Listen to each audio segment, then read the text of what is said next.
Girl, police say, was beaten to death. The crime has shocked the upstate as so many are heartbroken to learn the details of 3-year-old Victoria Rose's death. Ariel and Jerry Robinson are now charged with homicide by child abuse.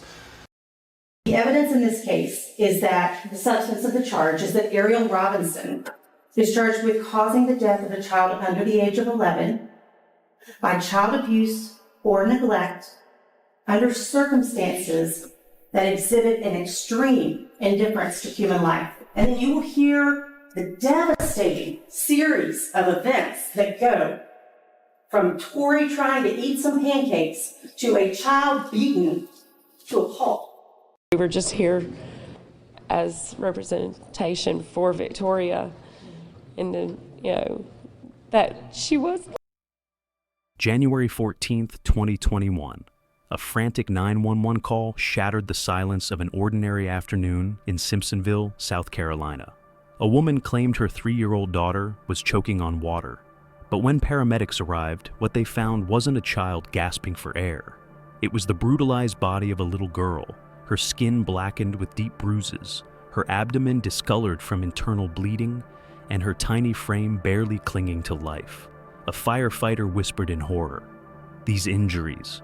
No fall or accident could have done this. Someone beat her, methodically." That child's name was Victoria Rose Smith. She was adopted into a home praised as ideal by the state, raised by a woman who once won a national cooking show and presented herself as a loving mother of 5. What no one saw, or perhaps chose not to see, was the truth hidden behind her online smile. A truth that ended with a little girl lying broken on a bedroom floor, whispering, "I love you," to the man who stood by and let it happen. Today I'm telling you the story of Victoria, how a child taken from her birth mother for her own safety was placed into a home that became her death sentence. Let's begin with who Victoria really was, before the system failed her. Her name was Victoria Rose Smith, born on March 27th, 2017, in Greenville, South Carolina. From the moment she entered the world, her presence radiated warmth, with chubby cheeks, bright, curious eyes, and a laugh that could melt the hardest heart. Victoria wasn't just a baby. She was a little light in the lives of everyone around her. Victoria, affectionately called Tori, was the youngest of 3 siblings. She had 2 older brothers, Jaden and Colton, who instantly fell in love with their baby sister.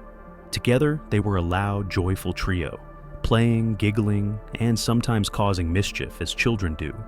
In family photos from those early days, Victoria beams with innocence. One picture shows her reaching for her mother's necklace with wide eyes. Another, in a fluffy pink dress, captures her fascination with cupcakes. She adored the color pink. She loved shiny things, pretty clothes, and styling her hair. She could spend hours dressing up, pretending to be a princess, and twirling around in front of a mirror with unfiltered glee. She loved dolls, toy cars, building blocks. She played with them all at once. To Victoria, every object was a reason to imagine, to laugh, to feel alive. Birthdays were sacred. For a girl so young, she understood that a cake with candles, balloons, and singing meant she was loved. Her joy wasn't just about sweets or gifts. It was about feeling seen, celebrated. She'd clap her hands in delight, her cheeks glowing, her eyes sparkling like someone who knew somehow that this moment was hers. Food, too, brought her joy. Whether it was homemade pancakes or a bite of chocolate, Victoria saw meals as more than nourishment. They were moments of family, of comfort, of togetherness. She never rushed when she ate. She took her time, savoring each bite like it was part of a happy ritual. No one could have imagined that this simple, innocent behavior, eating slowly, would one day become the reason for her death. Victoria wasn't just beautiful. She was spirited, sweet, sassily charming. Everyone who met her remembered something. The way she tilted her head when she smiled, the tiny dimple on her left cheek, or how she called her mother Mama in that soft baby voice. Her joy was infectious. Her love was pure. And that made her suffering and her ending all the more unbearable. Let's go back now to understand the family she was born into and the system that took her away. Victoria Rose Smith was born into a modest but loving home. Her mother, Cassandra Cassie Smith, was young, exhausted, and doing her best. With 3 children under one roof and limited resources, the days were long, the nights often sleepless. But there was no shortage of love. The family wasn't wealthy. Cassie and her partner Bradley lived paycheck to paycheck. But they created a world where birthday cakes were homemade, laughter echoed in the living room, and bedtime meant storybooks and warm cuddles. Cassie captured it all. Victoria's first smile, her first steps, her chubby little hands grasping at toys. In those photographs, you don't see danger. You see a mother cherishing her children. But the system saw something else. When Victoria was born, a small trace of marijuana was detected in her system, an automatic red flag for South Carolina's Department of Social Services, DSS. It didn't matter that Victoria was healthy, safe, and clearly loved. What followed was a grueling cycle of home visits, inspections, and mounting pressure. Cassie tried to comply, meeting every requirement, attending every appointment. But the scrutiny only grew. Then came the moment that changed everything. One night, after being awake for nearly 24 hours, Cassie collapsed into sleep on the couch. The baby had cried through the night. Her sons needed breakfast, and she still had to get ready for work. While she slept, the older boys, worried by the silence, ran to a neighbor's house. The neighbor, alarmed, called the police. Social services took it as the final straw. It didn't matter that the children were unharmed. It didn't matter that Cassie had simply reached the breaking point every overwhelmed parent fears. What she needed was support. What she got instead was a clipboard and a pen. "Sign the papers," the social worker told her. "We'll find your children a better family. They'll be safer." Cassie, terrified of losing her children forever in court, signed the voluntary surrender. In that moment, with shaking hands, she unknowingly signed away the fate of her daughter. Victoria and her brothers were placed with the West family, experienced foster parents who offered stability and love. There, Victoria thrived. She played, she laughed, she blossomed into the princess she believed herself to be.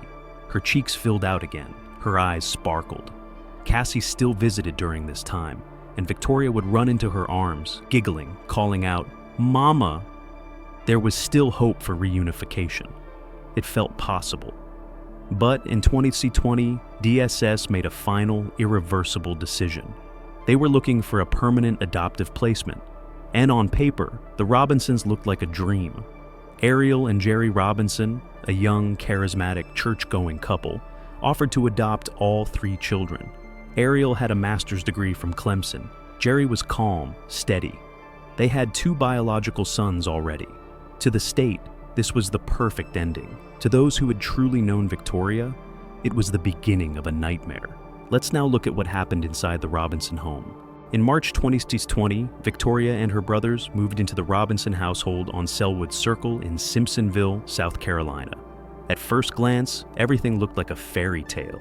Ariel Robinson was vibrant and charming, a former comedian, podcast host, and soon-to-be national TV personality.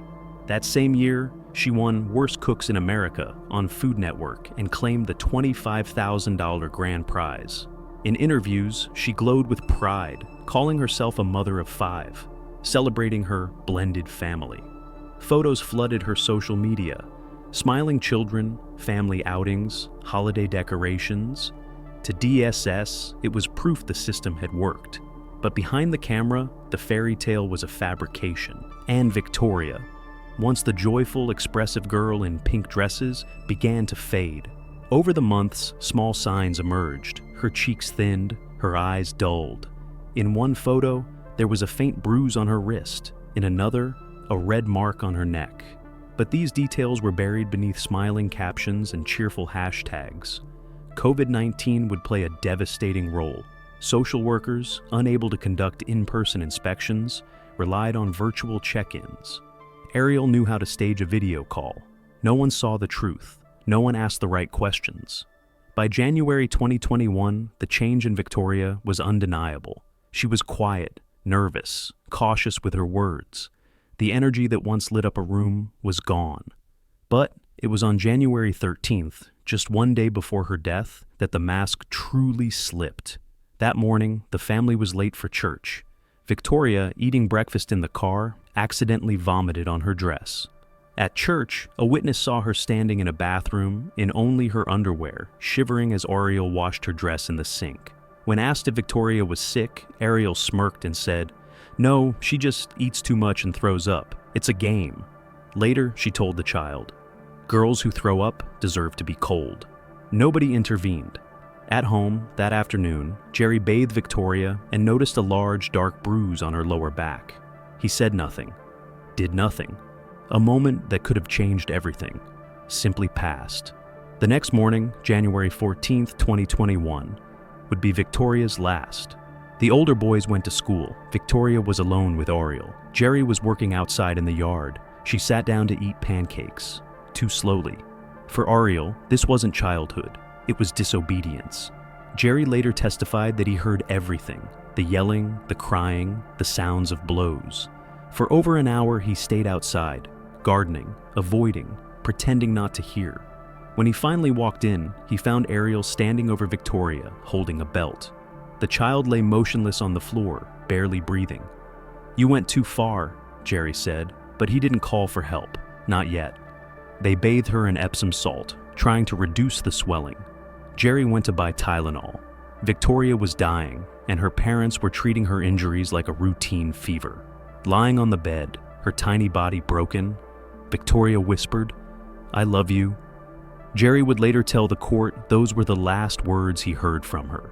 By 2:16 p.m., Ariel made the 911 call, claiming the girl had choked on water. But first responders knew better. Her bruises weren't from a fall. Her body was black and blue, covered in cuts, contusions, and internal trauma so extensive it resembled a car crash victim. Victoria died at 5:05 p.m., surrounded by doctors who couldn't save her. 5 days later, on the very day her adoption was to be finalized, Ariel and Jerry Robinson were arrested for homicide by child abuse. But what happened after that? When first responders arrived at the Robinson home on January 14th, 2021, it took them seconds to realize this was no accident. Victoria's small body bore the unmistakable signs of prolonged, brutal abuse. Her abdomen was black and blue. Her inner thighs showed clustered bruises. Her face was pale, lips dry, and she was barely breathing. One firefighter whispered, "These aren't from a fall. These are the injuries of a beating." Victoria was rushed to Prisma Health Greenville Memorial Hospital, where doctors fought to save her. But what they found inside was devastating. Internal bleeding, ruptured blood vessels, and blunt force trauma so severe that it resembled what's seen in high-speed vehicle collisions. Despite all efforts, at 5:05 p.m., Victoria Rose Smith was pronounced dead. The case immediately escalated from suspected child endangerment to homicide by child abuse. The following day, Ariel and Jerry Robinson were arrested. When questioned, Ariel claimed Victoria bruised easily and had sensitive skin. She blamed her biological sons, saying one had anger issues and often kicked the little girl. But the evidence said otherwise. The coroner later testified that he had never seen such severe internal injuries in a child so young. Medical experts confirmed the trauma occurred within an hour of her death. Coinciding with the time, Jerry said he heard Ariel screaming and hitting Victoria. In April 2022, Jerry Robinson pleaded guilty to aiding and abetting homicide by child abuse. He admitted he knew about Ariel's violent punishments. He described how Ariel beat Victoria with belts and wooden paddles, especially when the girl ate too slowly. He even confessed that he sometimes took food from Victoria's plate to help her avoid being punished. He testified that on the morning of Victoria's death, he heard everything, her cries, the beatings, but chose to stay outside and do yard work instead of stepping in. Then came the trial of Ariel Robinson in May 2022. On the stand, Ariel reversed course. She now claimed Jerry was the real abuser. She said he had anger issues and was left alone with the children, but the jury wasn't convinced. Her stand-up comedy clips surfaced, videos where she made jokes about hitting children in the throat. Her public image as a sweet, progressive mother crumbled under the weight of her own contradictions. One of the most heartbreaking moments came when a pediatric intensive care doctor testified. These injuries were not survivable. The level of force used tore tissue from tissue. This was not discipline. This was torture. After 4 days of testimony and only 90 minutes of deliberation, the jury delivered its verdict: guilty. Ariel Robinson was sentenced to life in prison without the possibility of parole. Jerry Robinson received 20 years with credit for time served. Food Network immediately removed the season of Worst Cooks in America that featured Ariel from all platforms. And in early 2025, when Ariel filed for appeal, the court denied her request for a new trial. She remains incarcerated, having received multiple disciplinary write-ups for refusing orders and sexual misconduct while behind bars. But beyond the courtroom, Victoria's story sparked a deeper outrage. One aimed not just at her killers, but at the system that handed her over to them. The news of Victoria Rose Smith's death spread like wildfire, and with it came a rising wave of collective grief, outrage, and disbelief.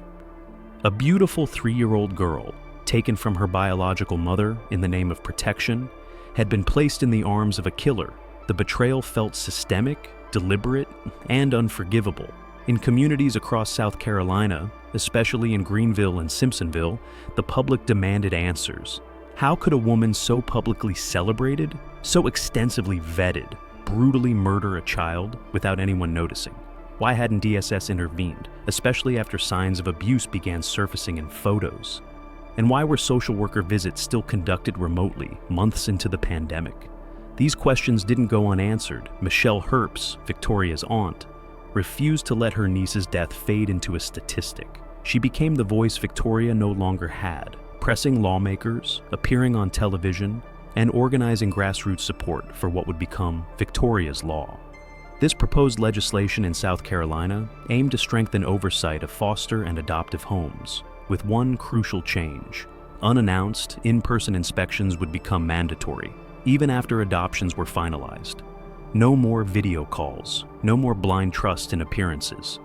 If someone had walked into the Robinson home without warning, Michelle said, Victoria would still be alive. The proposed bill gained support across political lines. Advocates for children's welfare, church leaders, former foster parents, and even DSS insiders called for reform. Media outlets nationwide picked up the story, not just because of its horror, but because it exposed a fragile truth. The system designed to protect children can sometimes be the engine of their destruction. Online, the hashtag #JohnJusticeForVictoria trended for weeks. Thousands posted tributes, shared Victoria's photos, and lit virtual candles in her memory.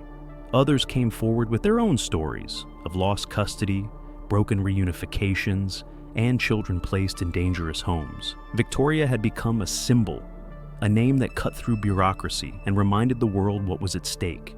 At her funeral in Travelers Rest, South Carolina, Cassie placed a teddy bear on her daughter's small grave. The state that had taken her child in life had nearly kept her in death, forcing the family to fight even for the right to bury her. And still, Victoria's story wasn't over, because every time someone said her name, every time a new foster family was visited without notice, every time a lawmaker spoke up, Victoria lived again, in purpose, in protection, in memory. But what is the lasting message of this tragedy? What does Victoria's short life leave behind? What would you do if you saw a child trembling in a church bathroom, half naked, shivering, afraid? Would you stop? Would you ask questions? Would you intervene?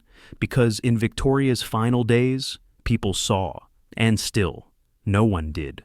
Victoria Rose Smith lived for 3 years, 9 months, and 18 days. She brought color into the world, pink tutus, glitter shoes, dollhouse dreams. She giggled with her brothers, she twirled in princess dresses, she called her mother Mama, and clapped her hands when candles were lit for her birthday. She was a child in every sense of the word, vulnerable, trusting, bursting with light. And that light was extinguished, not in some dark alley, not at the hands of a stranger, but in a suburban home, behind a camera-ready smile, while the system watched from afar. Let that sink in. We often tell ourselves that abuse happens in other families, in broken places. But the truth is, it can hide behind perfect resumes, charming smiles, and Instagram photos with filters. It hides where oversight is weak, where convenience replaces caution, where no one is willing to ask, "Are you okay?" Victoria's death is not just a tragedy. It's a call to action. If you work in child welfare, be the voice that doesn't ignore the quiet signs. If you're a neighbor, a teacher, a churchgoer, don't look away. Ask questions, insist on answers, trust your instincts, because silence can be deadly. Victoria didn't get the chance to grow up. She will never start kindergarten, never lose her first tooth, never learn to ride a bike, but she can still save lives if we let her story be more than just a headline. At Crimeline, we believe in telling these stories not for shock, but for remembrance, for justice, for change. So, if this story moved you, share it. Talk about Victoria. Say her name. Say it out loud. Because no child should ever whisper, "I love you," with their final breath, only to be answered with silence. Rest in peace, little angel.